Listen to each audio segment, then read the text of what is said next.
Okay, in this tutorial, we're going to look at creating a dynamic door block.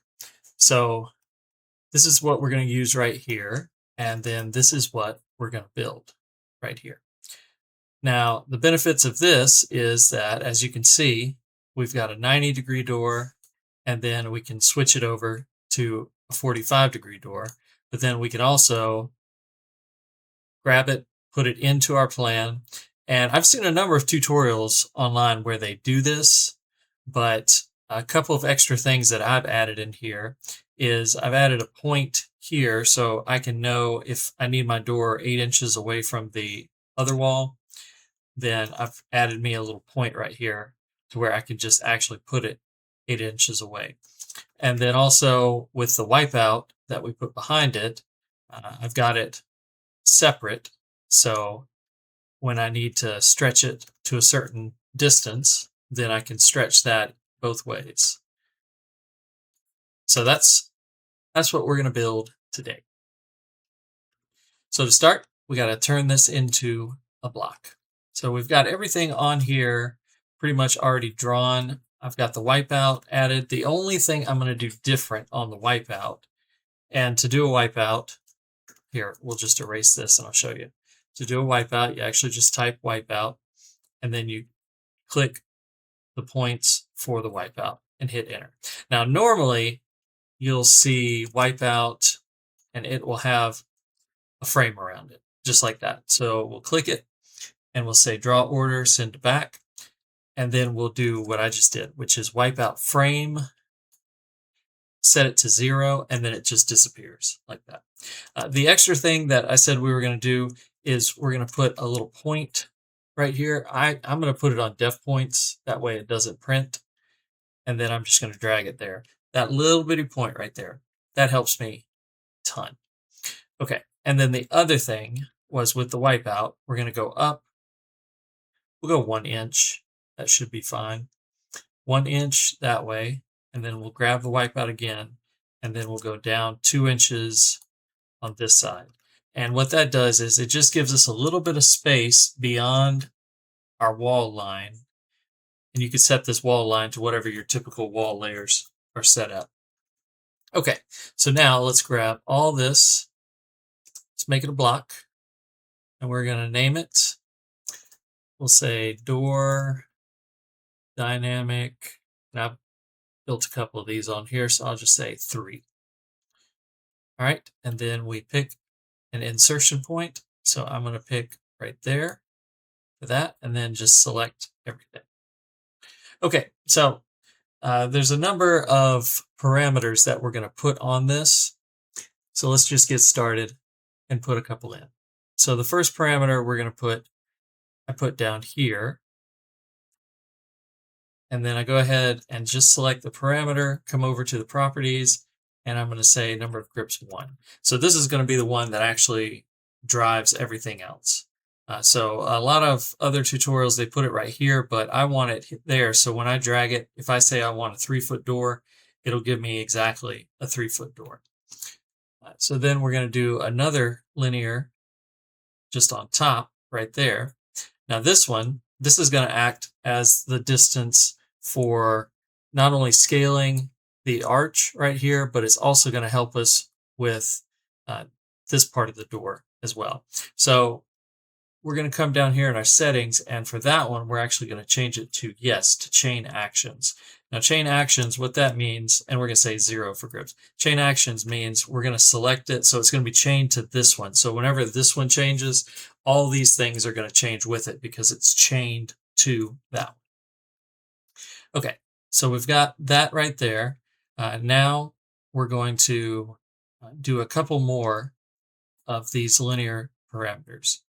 So we're going to grab that one there, just like that. And then for this one, we're also just going to say 1. I just went to the center of the jam. So center of the jam to there, and I just slide it out just so that it can be separate. And I always start at the center because I want this arrow to be at that end right there.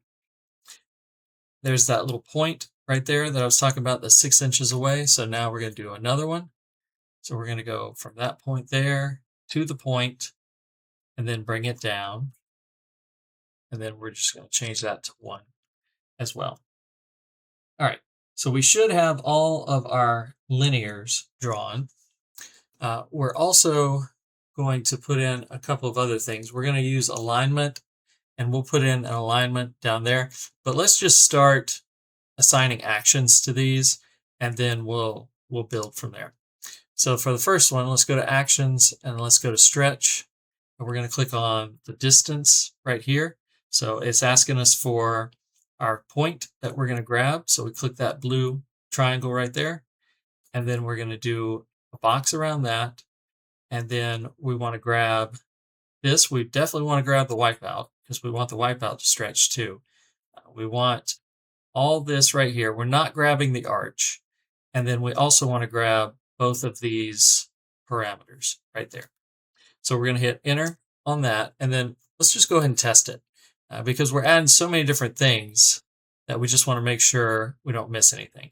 So right now we've got that stretching out, and you can tell that the wipeout behind it is also stretching out. So we're doing good with that.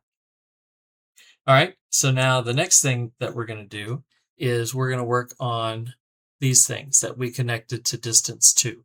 So in actions, we'll go ahead and hit scale right there. Now we're going to click distance to, and all it wants to know is the objects we're going to scale. So let's hit enter, and then just to make sure that you did it right, nothing wrong with going back to test. So see now everything here, jam scaling, all those things are scaling. We just got to work on these guys right here. So that's working excellent. All right, so now we're going to say stretch. We're going to click on the distance, and it wants to know our start point. So we're going to click that blue triangle again. And now it wants us to draw that blue box. So we'll start on the 90-degree one first. So we do the blue box, and then all we're selecting, so we don't need to do the arch, all we're selecting is just the door. So I click on the door, hit enter, but we're not done. So where did it put this? It put it right here. You see this little guy down here on the bottom right, stretch 1. So we need to click on stretch 1, and then it tells us that's the one. And we need to go to where it says angle offset in the properties. So angle offset, we need to hit 90. So let's just go ahead and test it just to see. Click on everything, and now it's stretching that out just like it's supposed to. So we got to do the exact same thing for this one here. So now we go back and we say stretch. We click distance to. It wants to know the point again. So once again, we're clicking that same triangle. Now it wants us to draw the blue box around it. And then we're just going to select that and hit enter. So see, it added this extra one right here, stretch 2. So we click on stretch 2, and instead of 90, now we're going to say 45 right there. So we hit 45, and then we could go ahead and test it. All right, so everything's working good. Now we're going to add visibility checks so that we could turn off one or the other, but we're going to do that last because we've got to select so many things that it's best just to leave that till last. All right, so now let's work on our distance 3 where we're stretching these out. So once again, it's just a lot of tedious stuff, but it really works well in the end. So we're going to click that, and then it says draw that blue box around. So we're going to draw the blue box. Now, when it comes to this, you don't want to just do a selection and select all this because then you would select all the doors and everything, and we don't want that. All we want on this is just the wipeouts and the dimension and the points. So I'm a huge believer in just going back and testing before we get too many things bogged down. So we see it's stretching it, but it's leaving this down part here, which is perfect. That's exactly what we want to do right there. All right. So now we can just go do the exact same thing on the other side. So you click distance. This time we hit this blue triangle. It's asking for our frame. We draw our frame right there, and now it wants us to select. So we select, we make sure the wipeout and that line are selected. And then on this side, we're going to do the same thing. Now we got to be careful because we got our distance here and we don't want to select that. So we just need to select that and hit enter. And then let's test that to make sure that we grabbed what we were supposed to.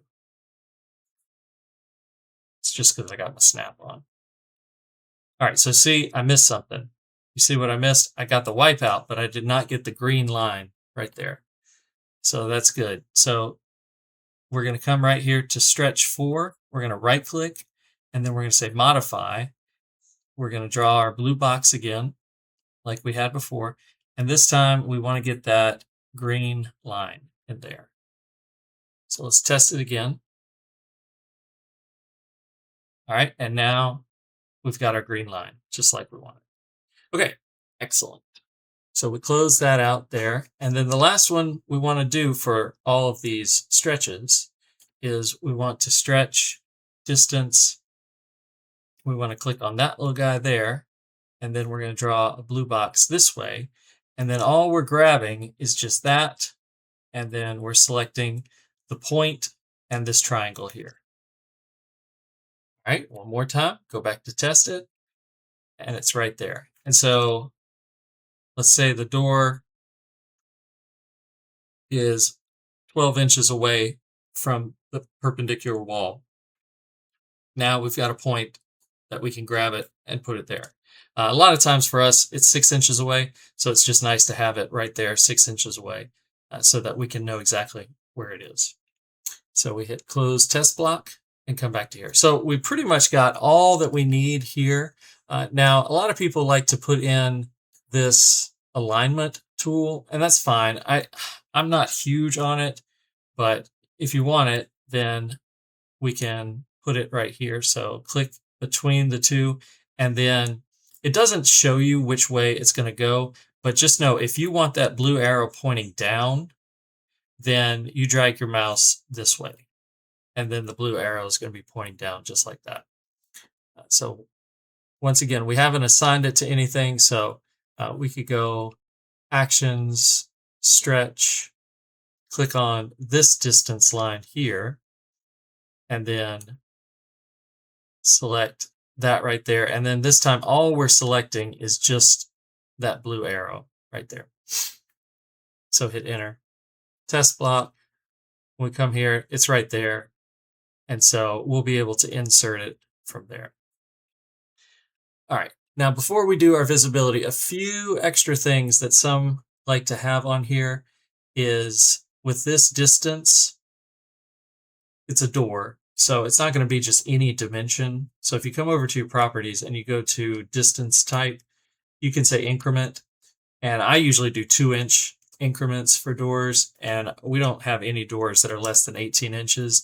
And unless we're doing some crazy kind of hospital, we're not going to have anything bigger than 4 feet.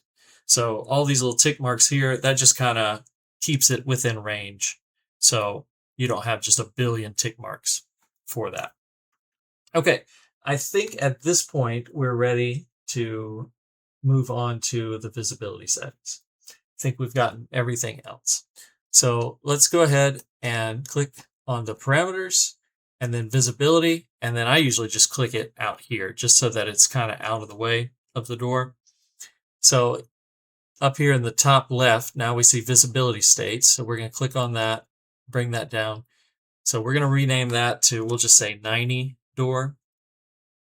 And then we'll do a new one that's 45 door. And we'll hit OK with that. All right, so on the 45 door, now we want to select everything that can go away, that we don't need to see. So if we click this up here, it says make invisible, then really the only thing that we need to make invisible is just that. That's really all it is. That's the beauty of doing the visibility last. That way we don't have to come back in and select things for each one. So let's change it to 90 door. And on the 90 door, the only thing that we need to go away is that. And then just, so see, I'm just making sure that it's the right one, that and that. And then we go to test block. So right here, we're at the 90 door, 45 door, we're just like that. Stretch it, that's a 4-foot door, go all the way down to 18-inch door, change it to 90. make sure it works the exact same. Now see, I missed something on the 90 door. I'm not able to grow the 90 door, so it didn't get that selection in there. So when we go to the 90 door here, we need to make sure of what we're missing. I think I did get it though. Let's just try it and see. So we're at the 90. Come down here, change it to 45 door, change it back to 90. And then, yeah, everything's working. It was just a little AutoCAD glitch. That's one of those things sometimes you just run into. So now, once we got that, we could grab our alignment and we could say, all right, we're going to put our door right there. And then we could make sure that we're 6 inches away from there. So 6 right there, grab the door and just move it to there. And then this is the beauty of this. So whatever size thickness of the wall that you have, you can just drag these down to there and it does the door. So like this right here, let's delete that.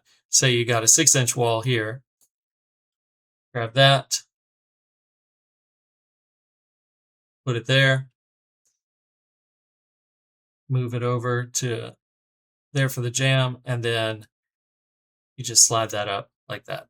And then if you want to center it, then by all means, you can center it. You can put it wherever you want. I like to have the option because a lot of times we don't have the jamb right in the center. If we've got a brick wall, then we're going to want this probably more like that right there with the brick going around it. So then I like to have control so that I can just stretch that down and it takes care of it right away. And then the beautiful thing about that is you can just move it wherever you need to go. If you say, oh, this actually needed to be 12 inches instead, then I can just grab it by there, put it there, and then I've got it right where it needs to be. Now, I don't do the flip on this one, and it's really because I'm using both the 90 and the 45 door, and when I use the flip, it messes up some things. And I mean, come on. It's so easy to just literally just flip it. So just mirror it if you need to. But otherwise, that's pretty much it. So hopefully that was clear enough for you. If not, go back and rewatch it. I had to watch it a couple times when I first learned it, but it's just so useful to have this instead of just having to build a door and trimming out the lines and the walls on every single thing. This speeds it up tremendously. So the next episode, like I was saying here, we're going to do dynamic windows and storefronts, and we're going to do it a little different than what I've seen online because I like to have control of where my mullions go. So instead of them just automatically being in the center, sometimes we want them in different places. So we're going to show you how to do that.